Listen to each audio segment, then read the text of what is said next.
Tonight on 7 News, a simulated active shooter scenario. Fort Drum and Samaritan Medical Center partner together responding to the training exercise. Plus, an upcoming conference in St. Lawrence County aims to help spread training on how to work with people on the spectrum. But first, we find out why Lewis County ballots lack names this November in nearly a dozen electoral races. Thank you for joining us tonight. I'm Grady. Our top story, there are about a dozen positions for local offices across Lewis County which will not have a name on the ballot to check come November. 7 News reporter Lexi Bruning finds out tonight why people may not be running for these offices and what happens if the positions are not filled.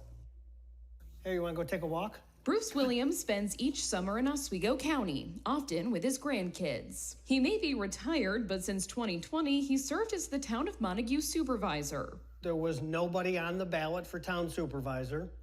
There was an open position for town council.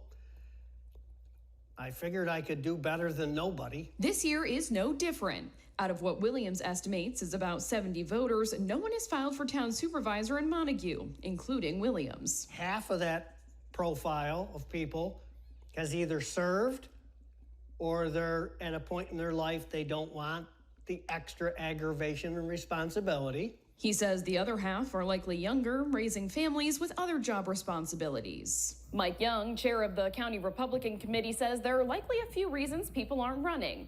For one, many communities have smaller populations. Plus, some say it just doesn't pay enough. And there's a potential for public backlash. If, one or two people write their name in or something like that, then that's who gets it. If the position remains vacant, then the town board or the village board will be required to appoint someone if they can. It's a county-wide problem. There are about a dozen positions with no candidates named, like town clerks in places like Harrisburg and Lionsdale, highway superintendent in Leiden, and tax collector in Martinsburg. Young says they all matter. If we continue to have vacancies or not take responsibility for these local issues, my fear is the state will come in and start mandating to us what to do, and we could have some bureaucrat from Albany or some other state office away from here telling us what to do. Williams says if it came down to it and no one else wanted the position, he hasn't decided if he'd serve another term. Lexi Bruning, 7 News. Messina police announced Wednesday morning a string of drug arrests.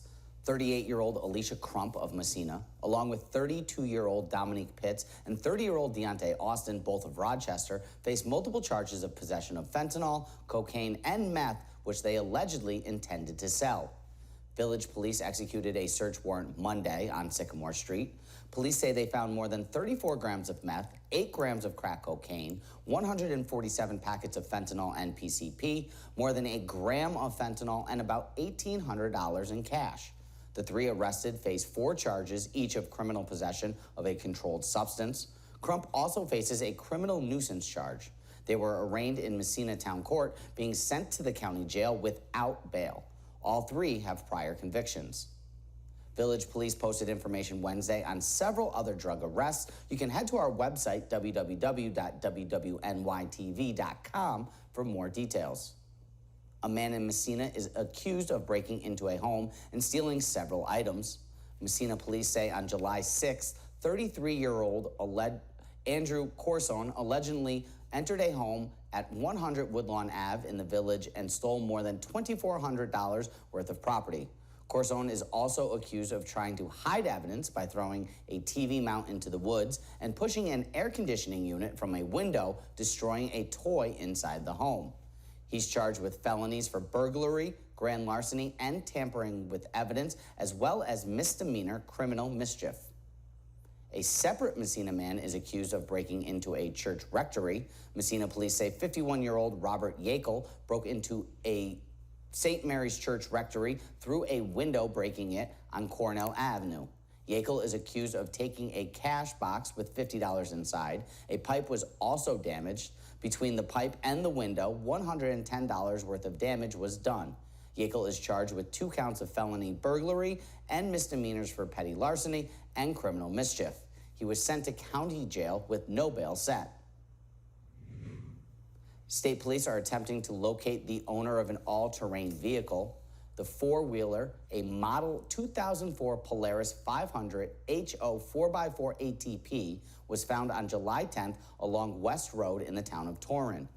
Authorities are asking anyone with any information regarding the found ATV to contact state police at 366-6000. We'll head over now to the Weather Center. John Kubis is there. John, what's going on tonight as we look at the first time for the weather? A couple of showers off to our west, Zach, and all this rain will eventually make an appearance here in the North Country over the next couple of hours. Let's check the maps. First weather brought to you by Doors Plus and Adams Center. A little bit of green off to the west. Yeah, a lot of clouds outside right now. An impressive area of low pressure will move on through, and that'll keep us rather unsettled tonight and tomorrow morning. Upper 70s at midnight, partly cloudy, some rain moving in, say, after 1, 2 o'clock in the morning, maybe some thunderstorms as well. Rain and 70 at 6, and then by noon, maybe a leftover shower and temperatures in the mid-70s. I think we'll see some sun by tomorrow afternoon. So we'll talk more about that. We'll check the weekend too in a bit. We'll send it back to you. Thanks, John. Moving back to the heart of Watertown. After more than 20 years away, the Greater Watertown North Country Chamber of Commerce is coming back downtown, moving to the top of the square. 7 News reporter Sandy Torres tonight tells us why. Celebrating more than a century of supporting businesses and enhancing the community, the Greater Watertown North Country Chamber of Commerce is moving back downtown. So it's very appropriate that we get to go back to our roots and come back home in downtown Watertown. The new Chamber of Commerce location will be off Court Street next to the Lock and Hour Plaza, which is currently being revamped. We are coming into downtown at a really wonderful time. It's very exciting. Our front yard is going to be gorgeous and new. The office space includes a newly renovated open floor plan. Jameson says the new location makes the Chamber of Commerce more visible and accessible to the community. Another perk, the Watertown Farm and Craft Market will now only be a walking distance. The Chamber runs it from May to October. The Watertown Farm and Craft Market is the most public event that we put on at the Greater Watertown North Country Chamber, but it's something that we're very focused on. We want to be community oriented. As the Chamber turns to this new chapter, it is looking to expand its team. It is in search of a new member relations director. Those with the Greater Watertown North Country Chamber of Commerce say their move should be complete by the first week of August, hence being able to serve the community from this new location. Sandy Torres, 7 News. Jefferson County Department of Social Services Commissioner Teresa Gaffney is retiring. Gaffney will step down on August 18th. The county's Finance and Rules Committee passed a resolution Tuesday night for Karen Markham to become the next commissioner. Markham is currently the deputy commissioner. The resolution still needs to be approved by the full board of legislatures. They meet next August 1st. A former St. Lawrence University faculty member and a retired Gouverneur school teacher want to teach people how to interact with those who are autistic. 7 News reporter Sean Brenda tells us about an upcoming conference that aims to help spread training on how to work with people on the spectrum. Director of the Institute for Learning-Centered Education, Dan Mezabov, and retired Gouverneur school teacher Carol Amberg say there's a problem with how people interact daily with people diagnosed with autism, especially children. In an effort to find a solution, Mezabov and Amberg are hosting a 3-day conference in Potsdam and Canton. The crisis is that there are people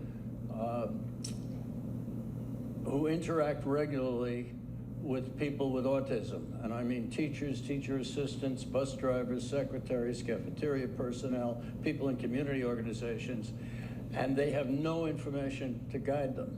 Mezbov claims that the purpose of the conference is to inform employers and schools alike how to properly approach people with autism.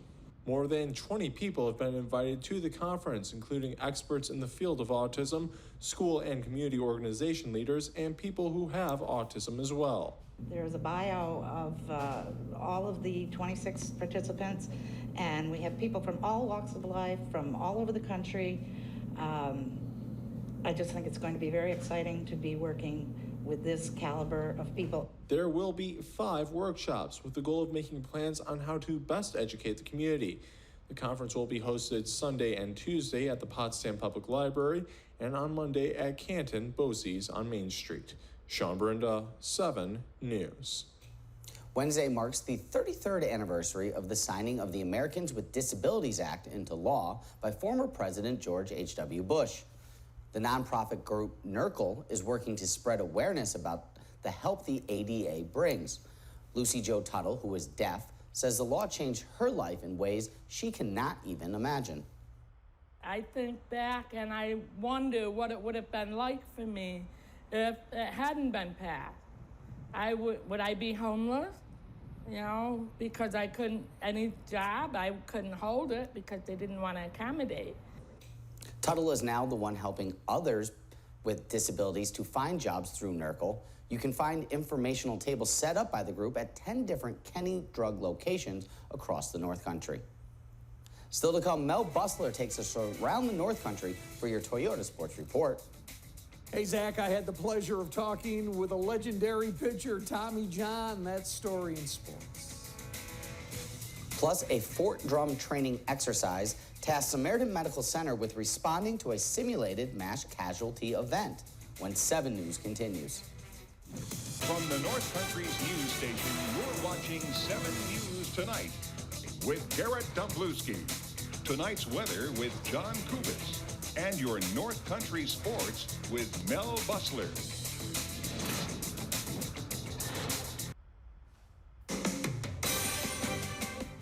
Your winning Wednesday lotto numbers. The evening daily numbers are 848 and the win for 3757.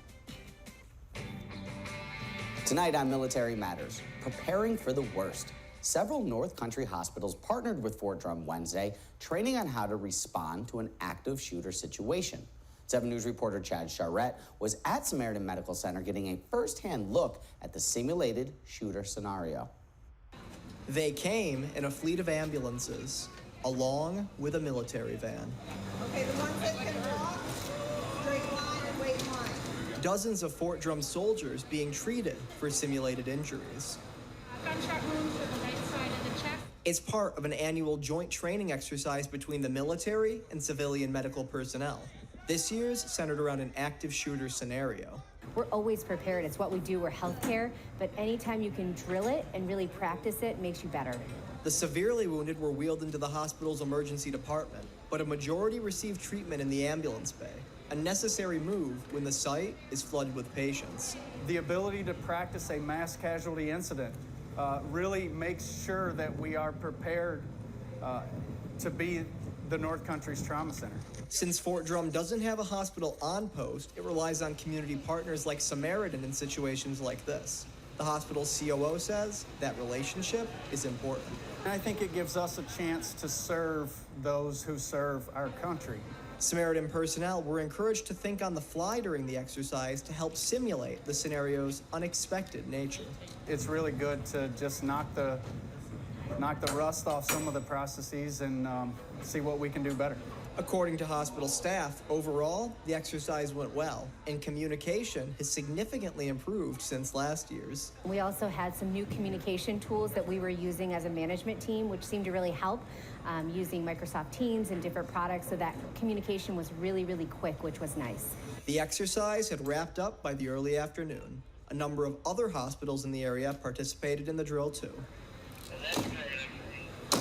Chad Charette, 7 News. John Kubis is in the Weather Center with your full forecast when we return on 7 News Tonight. Now, tonight's weather. Cloudy skies. Excuse me, no rain yet, but give it a couple of hours and we'll see some rain moving on it. Still warm out there, 79 degrees, courtesy of the clouds, and that southerly wind at 8. A bit muggy too, dew points in the 60s. Pressure is low, has been falling. Makes sense when we check the Doppler radar on the satellite here in a minute. 86 the high, 65 the low. As far as the averages, we are 6 off on both ends. Bit warmer than we ought to be in the afternoon and also in the morning too. 93 the all-time record high set back in 1963. It was a chilly one back in 01. We got down to 45. Upper 60s for you, Messina, and also in Wanakina. 70 in Lowville, 75 in Canton, 72 in Ogdensburg, 76 Barnes Corners, Kingston currently in 77. A little bit of rain already headed towards Wolf Island, and also it looks like the shore of Lake Ontario. Heavier precipitation off to the west. Spin in the atmosphere, actually 2 lows, one right here, just west of Kingston, and the larger one over Lake Huron. And you see the thunderstorms and the rain showers along and behind these features, and that's what we're going to be dealing with in just a couple of hours. Might get a little stormy out there, and potentially some heavier downpours heading our way. Futurecast shows that quite well. Notice around 2, 3 o'clock in the morning, more vivid colors passing on by, indicating that potential for some heavier downpours and maybe some thunder and lightning as well. Around 8:30 in the morning on your Thursday, it's mild and it's muggy out there, and it's not raining everywhere, but where it is raining, it could be heavy at times.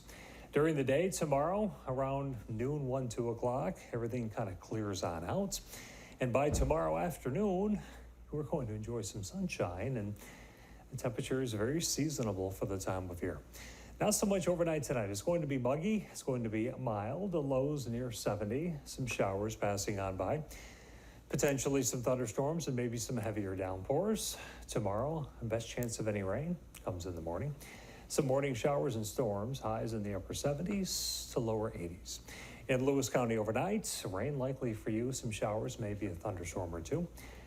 Your lows in the mid to upper 60s tomorrow.